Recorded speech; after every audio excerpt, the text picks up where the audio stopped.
Урматтуу Курчаптык туугандар, жердештер.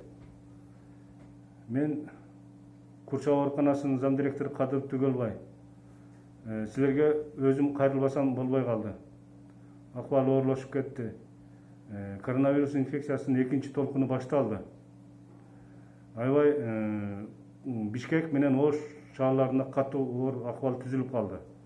Бизде дагы Курчап таза турду эле, бирок Курчапка дагы 7-8 учур пайда болду. Анан кийин бул жерде экинчи толкундун башталганына күнөөлүүлөрдү издеп кереги жок. Бул жерде эң башкы күнөөлүү өзүбүз болуп атабыз. Эл биздин кенебездигибиз, биздин тартипсиздигибиз, биздин башкалардын сөзүн укпагандыгыбыз болуп атат. Эч кандай маскалык режимди сактабай атасыздар. Дистанцияны сактабай атасыздар. Ар түрдүү аш той, тиги юбилей, отуруш дегендер көбөйүп кетти. Анан кийин бири-бириңер менен контакт менен болуп, анан акыры аягында монтип ушундай акыбалга түшүп атабыз. Бизге келип ооругандардын көпчүлүгү башка жактан келгендер болуп атат. Мына бизде 8 адам болсо 4-өө Оштон келип ооруду. 4-өө Бишкектен келип ооруду. Алар келип канча адам менен контакт болду. Анан аларды бүт баарын артынан таап такташ кыйын болуп атат. Ошон үчүн сиздерден сураныч, масканы эч качан чечпегиле. Масканы бир күндө 4 жолу алмаштыргыла. Ар 2 саат, 4 саатта алмаштырып тургула. Эч жака барбагыла. Ошко, Бишкекке барбагыла. Бишкектеги туугандарыңар болсо айткыла, келбей турсун. Эгер болбой келип алса, анда 14 күн отдельно бир үйдө карантинге сактагыла. Эч ким менен контакт болбосун. Ошол Бишкектен келгендер качып келип атат дагы бизге келип туруп кайра коронавирусту таркатып атышат. Айрыкча мына такси үкөлөргө айтып коеюн. Такси үкөлөр, силердин бияка бизге ташып келгениңер менен биз кыйналып атабыз. Биринчиден коронавирусту биздин Курчапка алып келип атасыңар. Экинчиден өзүңөргө жугузуп, анан кийин үй бүлөңөргө да жугузасыңар. Эгер мүмкүн болсо, ошол акча керек, конечно, бала чака багыш керек, бирок убактылуу токтотуп тургула элдерди ташып келгенди. Курчапка. Курчап эмес, бүт башка айылдарга дагы. Андан кийин базарга киргенде сөзсүз маска тагынып алып киргиле. Эл көп жерде коронавирус аябай көп болот. Колуңарды тез антисептик менен майлап, заласыздандырып тургула. Бирөө менен кол алышып учурашпагыла. Аялдарга айтып коеюн, алар дайым өбүшүп учурашасыңар. Аны токтоткула. Эч ким гарантия бере албайт. Сен аябай жакшы көрүп өбүшүп учурашканда, может коронавирус бардыр. 60-70% коронавирус эч кандай симптому жок өтүп атат. Бирок жугуштуу. Башкаларга жугузуп коет, өзү жүрө берет кеңири. Ошондой акыбал болуп атат. Андан кийин ресторан, кафе, столовойлорго кирбей тамактанбагыла. Эгер таксиге түшө турган болсоңор, таксистке анан бирге отурган пассажирлерден маскасы талап кылгыла. Маскасы жок болсо, анда отурбагыла андай таксиге. Эч жака барбагыла. Айрыкча чоң шаарларга, Ош, Өзгөн, Бишкекке барбагыла. Барбай тургула, ишиңер чыкса. Туугандар менен сүйлөшө турган ишиңерде только телефон аркылуу, видео вызов, аудио вызов кылып, ошол аркылуу гана баарлашып, маселеңерди чечип тургула. Силерден сураныч. Бизде эгер Курчапта эгер ушундай Бишкектегидей башталып кетсе, бизде бир эле больница бар. Бир 10-20 чакты эле врач бар. Алардын да жарымы пенсионерлер. Эгер ушундай башталып кетсе, сиздерди толук кандуу дарылоо, кароого биздин чамабыз жетпей калат. Бизде Бишкектегидей аппаратура, Бишкектегидей дары-дармектер жок. Биздин больница кичинекей больница. Ошол жагын да эске алыңыздар, туугандар. Андан кийин мынау бассейндер иштеп атат. Барыңар эле бир нерсе болсо эле бассейнге чуркайсыздар. Айрыкча жаштар. Эгер бир коронавирус менен ооруган адам бир бассейнге түшкөн болсо, болду. баарына ошол жердеги сууга түшкөндөрдүн баарына жугузат. Бассейнде кожоюндарына айткым келет. Бассейндериңерди убактылуу жаап тургула. Андай кылбасаңар биздин акыбал Бишкектегидей болуп кетет. Дагы биздин жетекчилерге, биздин мекеме уюмдардын жетекчилерине айткым келет. Эгер мүмкүн болсо чогулуштарыңарды токтотуп тургула. Эгер кол астында иштегендер менен баарлашыңар келсе телефон аркылуу гана сүйлөшкүлө.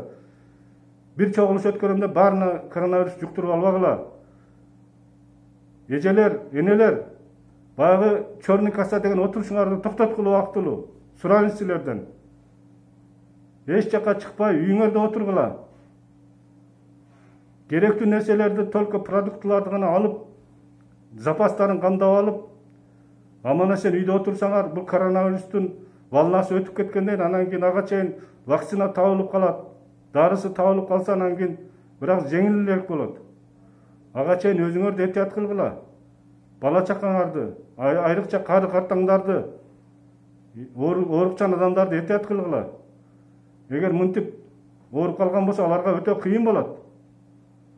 Андан кийин бизде больницада горячий линия деп коет, ыкчам байланыш 5-42-99 номерине чалсаңыздар болот. Круглый сутка. Алар силерге тиешелүү маалыматтарды берет. Эгер керек болсо тиешелүү врачтар менен байланыштырып, ошолордон консультация алдырат. Анан эгер ооруп калсаңыздар, паникага түшпөңүздөр. Баары эле паникага түшүп, келип эле больницага келип жатам деп аракет кылып атат. Больницага жаткырганга болбойт. Үйдө өзүңөргө шарт түзүп, үйдө өзүңөрдү изоляция кылып, отдельный комнатага керектүү дарыларды врачтардан сурап алып ичип жаткыла. Себеби баягы жеңил формалары, орто жеңил формалары үй шартында эле дарыласа болот. Андай буйрук чыккан. А биз өтө оор формаларын алып дарылаганга аракет кылып атабыз. Андан кийин эгер ооруп, температура чыгып, жөтөлүп, аба жетишпегендей болуп, даам сезбей, жыт сезбей калсаңыздар, сөзсүз ушу телефонго чалгыла. Бизде мобильный бригада деген бар. Ошолор барып сиздерге керектүү жардам берет. Эгер жата турган болсоңуздар, бизде инфекция бөлүмүндө атайын бөлүм ачылган, пневмониялык бөлүмү. Ошол жерге жаткызабыз, дарылайбыз, колдон келген жардамдарды беребиз. Андан кийин жөнөкөй оорулар, жөнөкөйлөр температура болуп, же бир жериң ашказаныңар ооруп, бир нерсе болуп кыйналып калсаңар, больницага келбеңиздер. Өзүңөрдүн участковый врачтардын телефон номерин алып алыңыздар поликлиникадан. Анан кийин ошолорго телефон чалып, үйүңөргө чакыргыла, же болбосо телефон аркылуу консультация алгыла. Сиздер больницага келип көрүнөм деп, поликлиникада очередте туруп, дагы коронавирус менен контакт болуп жугузуп алышыңыздар мүмкүн. Сизге жуккан коронавирус жөнүнө отура берет, башка туугандарыңарга, коңшу колоңдорго жугуп таркап кетиши мүмкүн. Ошол жагын да ойлоңуздар. Эми эгер ушул тартипти сактасак, коронавирусту тезирээк жеңип кетебиз. Баарыбыз чогуу аракет кылышыбыз керек. Мен суранам, биздеги врачтар азырынча жетиштүү эле, бирок бара-бара эгер көбөйүп кетсе, анда жетишпей калышыбыз да мүмкүн. Мен башында айтып өттүм.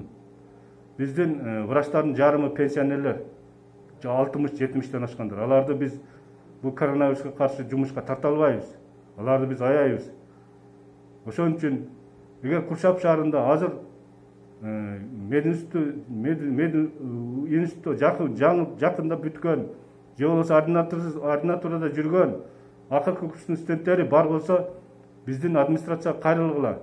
Биз силерди мобильный группага кошуп, волонтер катары өзүңөрдүн жардамыңарды бергиле. Анан Курчаптын дагы колунда бар ишкерлерге кайрылар элем. Жардам бериңиздер. айрыкча өздүк коргонуу каражаттары, дары дармек, бензин боюнча кыйналып атабыз.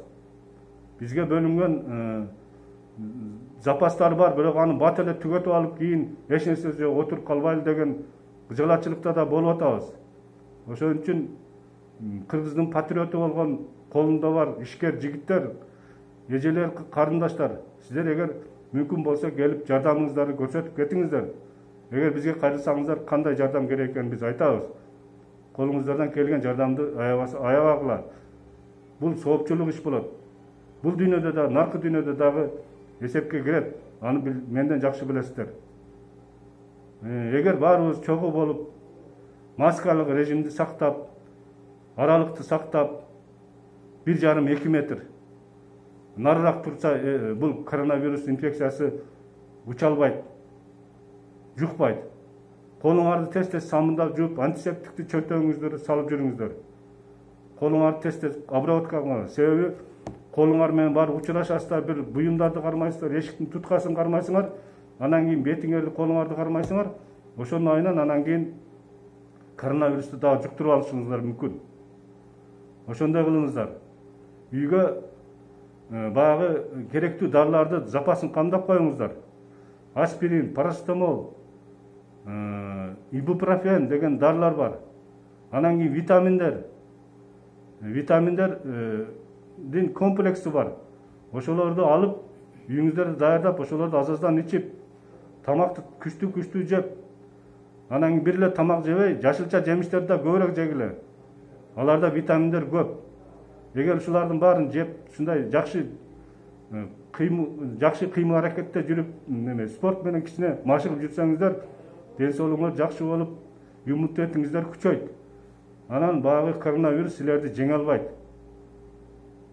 Сиздердин угуп койгонуңуздар үчүн чоң рахмат. Мен айтканымды угуп, ошону жасаңыздар. Сиздерден сураныч.